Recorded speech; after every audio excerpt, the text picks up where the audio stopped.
Bonsoir à tous et bienvenue au flash d'information sur RTI2, la chaîne plus proche des populations. Pour notre rubrique du jour, le portrait de la 2, nous irons à la rencontre d'Estelle Kouaku, non-voyante depuis son enfance. Estelle Kouaku, élève en classe de 6e au lycée moderne Dion Robert de Mans, est majeure de sa promotion. Et cette adolescente, vous le verrez bien, fait preuve de courage et de détermination malgré son handicap. Elle a été scolarisée grâce au programme Éducation inclusive en Côte d'Ivoire, promouvoir une éducation inclusive de qualité pour les enfants en situation de handicap. Et notre reporter F. Boué l'a rencontrée et vous le verrez à 19h30. En société, dans la commune de Cocody, une famille se mobilise pour répondre à la demande croissante d'un mets local appelé Yomi, qui permet de faire la rupture du jeûne durant ce mois de Ramadan. Dame Koulibaly, à l'origine de cette entreprise familiale, peut compter sur l'aide précieuse de ses fils jumeaux et marquée par cette solidarité familiale. La RTI2, la rédaction de RTI2 s'est rendue sur les lieux pour vous faire vivre ce moment unique. Et cette équipe composée de Cécilia Bassoulé, Yamkile Mel, Kader Bachit et Ido Georgette Fofana vous feront vivre la préparation du Nyomi local. Et puis un peu plus loin du district autonome d'Abidjan, dans la ville de Dimbokro, région du Inzi, il existe un espace consacré à la vente des plantes médicinales. Et des femmes d'un certain âge font montre de leur savoir-faire. Et cela attire même des personnes qui viennent de partout pour se faire soigner par la médecine traditionnelle. Le témoignage est signé Perpétue Kakra, Gilles Tonien et Sidiki Ouattara à Dimbokro. Installées sous ce soleil brûlant, ces femmes entre les deux âges venues des villages environnants de la ville de Dimbokro occupent cet espace tous les mercredis. Elles sont spécialisées dans la vente de plantes médicinales.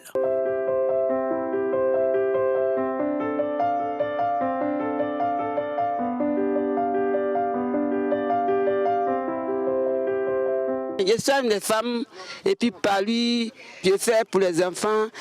Pour grossir l'enfant, là, il fait aussi. Les gens commandent pour aller à Abidjan. Quand tu mets l'enfant au monde, que tu vois que Fontanelle est tombé dedans, tu prends cola rouge, tu manges, tu mets sur caillou qu'on n'écrase pas piment dessus, tu écrases ça. Tu mets ça dans sa bouche 4 fois, si c'est femme 4 fois. Et puis tu lui donnes l'eau. Quand il boit, et puis ça soulève. Et puis quand tu finis de le laver, tu l'habilles. Si c'est femme ici 4 fois, si c'est à soi 3 fois, garçon. Et puis l'enfant guérit. Par exemple, on fait ça à 3 à 500, ça à 1 à 100 francs, ça à 1 à 100 francs. Tout le monde peut venir payer. Médicaments pour les garçons, que ça ne sonne pas bien là, ça est là. Et puis, coco, diakwadjo, palu blanc, palu rouge, pour les femmes enceintes. Quand l'enfant prend enceinte là, que 2 mois, 3 mois, que ça tombe, ça est là encore. J'ai mal au ventre toujours, j'ai mal au dos, on vend tout ici.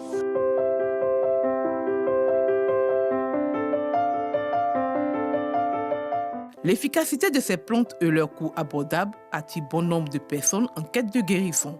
J'ai l'habitude de venir au marché. Les médicaments, en tout cas, les médicaments sont très efficaces. Puis, c'est pas coûteux.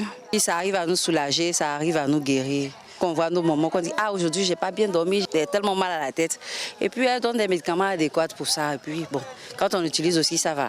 Je suis venu prendre ces médicaments par rapport à mon petit frère qui vit au Ghana, qui m'a sollicité pour venir prendre ces médicaments-là pour lui. Parce que là-bas, il dit qu'il n'en trouve pas. Déjà, il en a déjà acheté, il a trouvé ça très bon. Donc, les médicaments qu'il avait pris sont finis. Donc, il m'a mandaté de venir en chercher pour lui. J'avais un problème d'ulcère. J'ai utilisé les kaolins, vraiment, ça m'a soulagé. À côté de ses clients, existent aussi des grossistes. Je suis une revendeuse. Je suis venue pour prendre les médicaments et puis repartir avec ça. Je prépare aussi et mets dans les bidons et fais à 1000 francs, 1000 francs. Je suis venue faire achat. Je paye un médicament, je mets un vendre. Tous les mercredis, je viens chercher les médicaments. Cet espace est un véritable marché qui sauve des vies. Cependant, les conditions dans lesquelles ces femmes exercent leur activité méritent une attention particulière.